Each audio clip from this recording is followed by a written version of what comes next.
예수께서 이제 산상수훈을 하시는 중에 우리가 그리스도인이 어떻게 세상을 살아가야 할 것인가에 대한 삶에 대한 말씀을 주시고 있습니다. 그 가운데 이제 오늘의 말씀은 십계명에 주신 말씀을 풀어서 우리의 삶의 적용점을 찾아주고 계시는 것인데, 그 바닥에는 뭐가 깔려 있는가 하면 팔복이 깔려 있어요. 어떻게 어떤 마음으로 어떤 말과 삶으로 사는 것이 복인가에 대한 말씀을 제일 먼저 하시고는 그 다음 말씀이 어제 우리 아침에 묵상한 것처럼 너희 세상의 소금이다, 너희는 세상의 빛이다. 그러니까 빛을 발하고 살고 소금의 역할을 감당하며 살라는 말씀을 하셨잖아요. 빛이 되고 소금이 되어라 하는 그 의미 속에는 죄를 막고 죄에 빠지지 말고 오히려 죄를 물리치는 그러한 삶을 살라고 말씀해 주신 내용들이었습니다. 그렇다면 오늘 이 21절부터는 구체적인 삶의, 우리들이 살아가는 삶의 행위를 말씀하는데, 그 가운데 오늘은 살인하지 말아라, 또 간음하지 말아라 라고 하는 계명을 이제 예수께서 풀어주고 계신 거예요. 근데 첫 번에 21절에 보면 살인하지 말라는 계명을 말씀하는데, 율법에 주신 계명을 말씀하시면서 22절은 나는 너희에게 이르노니 하면서 예수님께서 이 계명을 설명해 주시는 거예요. 예수님이 율법에 적힌 문자적인 율법을 이제 우리가 살아가는 생활의 현장에서 지켜야 할 행위적인 것으로 풀어주고 계신다는 거죠. 거기에 보면 22절에 형제에게 노하는 자마다 심판을 받게 되고 형제에 대하여 라가라 하는 자는 공회에 잡혀가게 되고 미련한 놈이라 하는 자는 지옥불에 들어가게 되리라 라고 합니다. 여기에 보면 노하는 자, 라가라 하는 자, 이 라가라는 말은 히브리어의 심한 욕설입니다. 우리나라의 심한 욕이 무엇인가 생각해 보시면 됩니다. 그런 욕인 거에 해당되는 거예요. 상대방을 무시하고 상대방에게 대단한 혈기적인 그 행동을 하는 욕이다, 이렇게 보시면 됩니다. 근데 또 미련한 놈이다 하는 것도 마찬가지, 상대를 모욕하는 거죠. 그래서 상대방에게 혈기를 부리는 것도, 무엇 때문에 혈기를 부립니까? 상대방에게 왜 라가라는 욕을 합니까? 그리고 또 왜 그를 미련한 놈이라고 합니까? 그 욕설 속에는 무엇이 들어 있습니까? 미움이 들어 있습니다. 상대에 대한 분노와 미움이 들어 있어요. 이것을 일컬어 살인하지 말라라고 말씀하신 계명에 빗대어 말씀을 하신단 말이죠. 근데 살인하지 말라 하면은 누구든지 심판을 받는다라고 심판을 말씀하셨는데, 바로 노하는 자, 욕하는 자, 미련한 놈이라 하는 자들이 바로 그런 심판을 받게 되고 지옥에 들어간다고 심지어 말씀을 하고 있습니다. 지옥불로 들어간다고. 그럼 여기서 말하는 이 분노와 욕설과 이런 언행들은 결국 무엇이 되느냐? 상대방을 살인하는 죄에 해당되는 죄라는 거예요. 사실 그 형사 출신인 분이 방송하는 걸 잠깐 봤는데, 범죄의 유형을 이야기하는데, 과거는 90년대나 이런 과거에는 생존형 범죄들이었다고 그래요. 그러니까 도둑질하고 강도짓하고 먹고 살기 위한 범죄.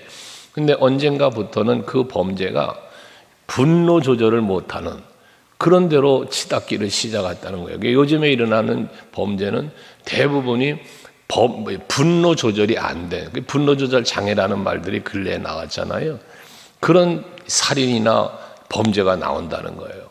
전혀 자기와 상관도 없는 이런 이름하여 묻지마 범죄라고도 할까요? 그러니까 이런 일들이 많이 벌어진다는 거예요. 왜 분노와 이런 욕설과 모든 것들이 살인을 하는 것에 해당되는가를 보면 성경에서도 우리에게 보여주는 참 좋은 교훈이 하나 있잖아요. 가인이 아벨을 죽인 사건이에요. 가인이 아벨을 왜 죽였습니까? 그 가인이 아벨을 죽인 이유는 바로 시기, 미움, 질투, 그것이에요. 사울 왕이 왜 다윗을 죽이려고 했습니까? 바로 시기예요. 이런 것들이 분노하게 만들 자기의 그 시기심이 자기를 분노하게 만들고 이 분노를 조절하지 못한다는 거예요. 그러니까 죄를 다스리라고 하나님은 가인에게 말씀했지만 죄인은 그 죄를 다스리질 못한 게 된 거다 그 말이에요. 그러므로 여러분들도 뭐 교회 생활뿐만 아니라 가정에서나 직장에서나 어디를 가든지 누구와 함께 무슨 일을 하든지 절대 노하지 말라는 거예요. 분노하지 말라는 거예요. 그 분노는 자기 인격을 깎아먹는 거고요. 관계를 깨뜨리는 거예요. 항상 돌이켜 생각해 보십시오. 어떠한 연고였든 또 자기가 정당했다 할지라도 분노는 항상 후회하는 일이 되는 걸 아마 느끼셨을 것입니다. 그게 마음이 편치 않은 거죠. 그게 살인죄에 거의 해당된다라고 보는 거예요. 그리고 21절에 그러니까 뭐라 해요? 그러므로 네가 예물을 제단에 드리려다가 지금 예물을 제단에 드리려다가 하는 건 뭐예요? 하나님 앞에 제사를 드리려는 행위를 하려고 하는 거잖아요. 그 하나님 앞에 제사를 드리려고 하는데 형제에게서 원망을 들을 만한 일이 생각나거든. 그 예물을 제단 옆에 두고 가서 형제와 화목하고 와서 그 후에 와서 예물을 드리라는 거예요. 그래야 그 예물이 연락되는 예물이 된다는 거예요. 하나님 앞에 드리는 제사가 있는데 형제와 화목하지 못해서 형제를 노하게 만든 일이 있어, 마음 상하게 한 일이 있어. 이게 생각이 나면 그 마음으로 하나님 앞에 나와 제사를 드려도 하나님은 그 제사를 연락하지 않는다는 얘기거든요. 그러므로 항상 우리는 우리의 마음을 잘 다스리면서 신앙생활을 해야 될 것을 말씀하고 있는 거예요. 그리고 뒤에도 보면은 25절에도 너를 고발하는 자와 함께 길에 있을 때 급히 사과해라. 나를 고발하는 자가 뭡니까? 내가 그에게 무엇인가 잘못했다는 거잖아요. 그러니까 고발 당하는 거잖아요. 내가 고발을 당하는 자가 되어 있는 입장에서 고발하는 자가 있으면 빨리 그와 화해하라는 거예요. 그걸 하는 자가 만약에 너를 재판장에게 고발하면 재판장이 옥내게 내주서 옥에 가둘 거야 염려함이라. 우리들이 살아가는데 자유를 잃어버리는 것들을 다 이야기하는 거거든요. 그러니까 여기에 핵심 메시지가 무엇을 말씀합니까? 화목해야 할 것, 화평해야 될 것을 말씀하고 있는 것이죠. 그래서 우리는 사도 바울은 로마서 12장 18절에 보면 할 수 있거든 너희로서는 모든 사람과 더불어 화목해라 라는 말씀을 해요. 할 수 있거든 모든 사람과 더불어서 화목해라. 원수 맺지 말라는 거죠. 원수 맺는 삶을 사는 것은 결과적으로는 상대방이 잘못됐다 할지라도 그것을 내가 용서하지, 뒤에 이제 다음 나오겠습니다만 원수까지도 사랑하라 하는 것이 하나님의 교훈인데, 예수님의 말씀인데, 그 사람의 잘못이 있다 할지라도 용서해 주지 못하고 원수 맺는 일을 하지 말라는 거예요. 그러니까 화목해 한다. 앞에도 우리 팔복에도 9절에 나오지만 화평케 하는 자가 복이 있다라고 말하잖아요. 그 화평케 하기 위해서는, 화목을 도모하기 위해서는 뭐가 필요하냐? 절대적 자기 희생이 필요한 거예요. 내가 희생하지 않고는 화평을 이룰 수가 없어요. 내가 희생하지 않고는 화목을 도모하기가 어려운 거예요. 우리가 신앙생활을 개인 중심, 자기 중심으로 하면 신앙생활을 바르게 못한다는 얘기를 드리잖아요. 내가 중심이 되는 사람이 내가 생각하는 대로 되는 것 같으니까 행복할 것 같죠? 그러질 않아요. 내가 중심이 되어 이끌고 가면서 막 이렇게 하자 저렇게 하자 나를 따라와라 하면서 뭘 이루었다고 그런 그 사람이 결국 행복해지느냐? 그러지 않다는 거예요. 결과는 언제나 내가 좀 희생하고 내 생각을 내려놓고 그래서 함께 어우러져서 예수님의 마음을 헤아리고 하나님의 뜻을 헤아리면서 갈 수 있는 것, 이것이 곧 진정한 승리자요 리더자라는 거죠. 그래서 살인한 사람을 죽여버리는 것만이 아니라 이렇게 분노하거나 하는 것들도 거기에 해당된다는 거예요. 또 사도 바울은 빌립보 교회에 편지하면서는 빌립보서 2장 14절에서는 모든 일을 할 때 원망과 시비가 없이 해라 라는 말씀도 하잖아요. 항상 우리에게서 사라져야 될 것, 원망, 혈기, 시비하는 것, 불평하는 것, 이거 다 나에게서 사라져야 됩니다. 그래야 다툼이 일어나지 않고요. 그래야 누군가를 미워하지 않게 됩니다. 누군가를 미워한다는 것 자체가 하나님은 살인하는 죄에 해당되는 것으로 비유하여 말씀 주셨기 때문에 그런 거예요. 원수 맺는 일을 만들지 말라는 것이죠. 갈라디아서 5장 22절에도 보면 성령의 열매를 말씀하는데 그 성령의 열매 중에 으뜸이 사랑이잖아요. 그러니까 항상 여러분들 마음을 화평하게, 마음을 평안하게 가지면서 인간관계를 그렇게 맺어갈 수 있기를 바랍니다. 소금의 역할을 앞에서도 말씀을 하셨지만 마가복음 9장 50절에 보면 소금을 넣어서 뭐라고 하냐면 화목하게 하라 그래요. 화목하게 하라. 이 소금의 역할은 화목하게 하는 역할이라고 마가복음 9장 50절에서 말씀하는 거거든요. 그러니까 여러분들이 항상 세상의 빛이다 소금이다 할 때 그 빛으로서의 역할, 소금으로의 역할 중에는 화목하게 하는 것도 있다. 그 화목을 위해서 뭐가 필요하다? 어둠의 권세를 몰아내야 된다. 미움시기, 질투, 다툼이 모든 것들도 다 몰아내야 된다. 그래야만 빛을 발하는 성도의 삶이 된다는 거예요. 27절 이하에는 간음에 대한 말씀을 하고 있는데요. 간음하는 자들은 돌로 쳐 죽이라고 그랬거든요. 율법은. 근데 예수께서는 28절 이하에 보면 뭐라고 이 간음에 대해서 또 해석을 말씀하시냐면 음욕을 품고 여자를 보는 자는 마음에 이미 간음을 했다라는 말씀을 해요. 그러니까 이 음욕이라는 것은 마음에 품은 욕심, 정욕이잖아요. 성적 욕심이잖아요. 그런 욕심으로 여인을 바라보면 이미 행위적인 건 아니지만 마음으로 뭐 했다는 거예요? 간음했다는 거예요, 예수님은. 그래서 우리의 마음을 잘 다스려주는 게 얼마나 중요한 것인가를 모르는 거예요. 이게 미운 마음이 들으면 살인을 했다? 여인을 보고 음욕을 품으면 간음을 했다? 남의 것을 보고 욕심을 품었으면 도둑질을 했다? 뭐 이런 거잖아요. 그러니 우리들의 마음의 생각이 얼마나 중요한 것인가를 말씀해 주는 거예요. 잠언서 4장 23절에 보면 무릇 지킬 만한 모든 것들 중에 네 마음을 지켜라. 말씀의 의미도 이런 것들이죠. 내가 내 마음을 지키지 못하면 그 마음 속에 찾아 들어오는 악한 생각들이 나를 범죄하게 한단 말이에요. 미움이 찾아오니 사람을 죽여, 분노가 찾아오니 사람 죽여, 정욕이 찾아오니 간음을 해. 사실상 그렇잖아요. 범죄자들의 범죄가. 어떤 그 젊은 여자 뉴스 보니까 자기가 죽을 대상을 54명이나 막 조사했다고 정신 나간 여자애가 그랬다더만 그 중에 하나가 걸려서 가서 죽은 거야. 얼마나 치밀하게 사람을 죽이기 위해 그런 짓을 한단 말이에요.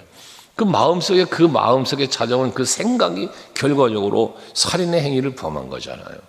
그러니 여러분들 마음속에 좋지 못한 생각들이 찾아오면 이걸 빨리 내가 이겨내야 돼요. 다스린다는 건 뭐예요? 이기는 거잖아요. 마음속에 미움 빨리 이겨야죠. 여러분 마음속에 분노 빨리 이겨야죠. 마음속에 여러분 불평 다 빨리 잊어버려야죠. 그 이기는 힘이 어디에 있느냐? 성령밖에 없어요. 성령으로 여러분이 충만해져야만 이것들을 이겨낼 수 있는 것입니다. 성령을 충만하게 받지 못하면 이게 안 되는 거예요. 내 힘과 내 의지로 안 되는 거예요. 오죽하면 예수님은 29절 이하에 네가 만약에 오른쪽 눈이 너로 실족하게 하거든 빼버리라잖아요. 눈이 오른 눈이 실족하고 왼 눈이 실족하나요? 하지만 이 눈에 대한 이야기죠. 이 실족하게 한다는 건 뭐냐면 뒤에 이제 오른손이 너를 실족하게 하던 찍어버린 손 얘기도 나오는데 이 실족하게 한다는 건 뭘 말하냐면 죄를 범하게 한다는 거예요. 너를 넘어지게 만든다는 거거든요. 넘어지게 만드는 게 뭐의 죄죠. 그러니 내가 내 눈이 나로 하여금 죄를 범하게 만들면 그 눈 빼버리라는 거예요. 차라리 보지 말라는 거지, 죄악된 거를. 눈이 죄를 짓는 게 뭐예요? 눈이 죄를 짓는 거. 누구냐? 눈으로 본 것 때문에 죄를 짓는 게 아니라 그 보면서 생겨지는 마음과 행동들을 말하는 거 아니에요? 그 하와가 선악과를 볼 때 그 보는 눈이 범죄를 이끌어가는 거예요. 눈이 보암직도 하고, 그잖아요. 보암직도 하고 또 먹음직도 하고 지혜롭게 할 만큼 탐스럽기도 한지라 선악과를 보면서 생긴 그런 것들이란 말이에요. 그러니까 여러분들 참 무엇을 보더라도 우리가 다 보며 살잖아요. 세상을 보며 살잖아요. 이웃을 보며 살고 사람 보며 살고 환경 보며 살고 모든 걸 보며 살게 되는데 내가 볼 때 그 보는 것으로 인하여 내 마음에 죄악된 생각들이 몰려 들어온다면 그 눈이 범죄하고 있는 거예요. 빨리 빼버릴 수는 없으니 감아버리거나 시선을 돌려야지요. 그러면 범죄하지 않는 내가 될 수 있지 않겠습니까? 내 손이 나로 하여금 범죄하게 했습니까? 이 다 손으로 짓는 죄들이 무엇입니까? 이게 욕심들이죠. 도둑질도 손으로 하는 거요. 강도짓도 손으로 하는 거요. 모든 죄의 시작이 손이잖아요. 그러니까 이 손, 여러분들을 위해서 축복할 때 제가 기도하는 것 중에 하나가 그 손길이 가는 곳마다 복된 일이 일어나게 해달라고. 발걸음이 옮겨지는 곳마다 범사가 잘 되게 해달라고. 그 잘됨이 뭐예요? 하나님의 은혜 속에 사는 거잖아요. 여러분의 손길이 주님의 손에 붙잡혀 쓰임 받을 때 이게 복된 손길이 되는 거예요. 기적도 일어나는 거예요. 그런데 이 손을 가지고 범죄하면 안 된다는 거죠. 차라리 찍어버리라는 거예요. 그래서 차라리 백체 중에서 하나가 없어지고 온몸이 지옥에 던져지라는 게 낫지 않냐. 그 손 때문에 그 눈 때문에 온몸이 지옥불에 던져지면 안 되지 않냐는 이야기죠. 우리는 하나님의 나라를 소망하며 사는 성도들이기에 이제 우리들의 마음의 생각도 우리들의 바라보는 것도 우리들의 행동 하나하나도 오직 하나님이 보시기에 합당한 아름다운 마음으로 신앙생활을 할 것을 말씀해 주고 있다는 것입니다. 그리고 이혼에 대한 말씀도 하고 있는데 이 이혼에 대한 31절에 보면 아내를 버리거든 이혼 증서를 주라고 했는데 이 이혼 증서를 주면서 이혼하라고 그러니까 무슨 잘못된 것들이 일어나냐면 여인이 잘못하지도 않았는데 이혼 증서를 주어 내보내는 이런 일들이 자행됐다고 그래요. 당시에는 여인들은 남자의 소속물이었잖아요. 그 여인의 집에 돈을 주고 값을 주고 사오는 거란 말이에요. 그러니까 이 남자의 소유물이 돼버리는 거예요. 그러다 보니 여인이 잘못이 없어요. 그런데 음행한 일도 없어요. 그런데 이제 이혼해서 내보냈다는 거죠. 그렇게 되면 그렇게 쫓겨난 이 여인은 어떻게 됩니까? 죄 없이 이혼 당한 게 되잖아요. 그로 인하여 이 여인이 나아가면 또 간음을 하게 된다는 거예요. 그러니 그 여인으로 인하여 범죄하게 만드는 거요. 당사자인 너도 범죄하게 되는 것이니 그리하지 말라는 얘기를 하거든요. 다시 말해 죄를 유발시키는 자가 되지 말라는 얘기예요. 나의 행동 때문에 나의 어떤 마음과 생각과 말과 행동 때문에 죄가 유발되면 안 된다는 거예요. 그 죄가 내가 짓는 죄가 되었던 내가 아닌 다른 사람이 짓는 죄가 되었던 그 죄를 유발시키는 내가 되지 말라는 거예요. 여러분 그래서 항상 다툼을 제공하는 사람 되면 안 되고 항상 악을 행하는 악을 도모하는 자리에 앞장서지 말고 언제나 하나님의 선을 이루고 기뻐하는 뜻을 이루는 자리에만 서기 위하여 머물기 위하여 행하기 위하여 힘쓰시는 여러분 모두가 되셔야 합니다. 오늘도 하루를 그렇게 사셔서 마음을 첫째 잘 다스리시고 입술의 말도 조심하시고 행동 하나하나도 조심하시면서 하나님께 영광 돌리고 이웃들을 해야 하는 짓은 절대로 하지 않으면서 살아가는 여러분 모두 되시기를 바랍니다. 기도하겠습니다.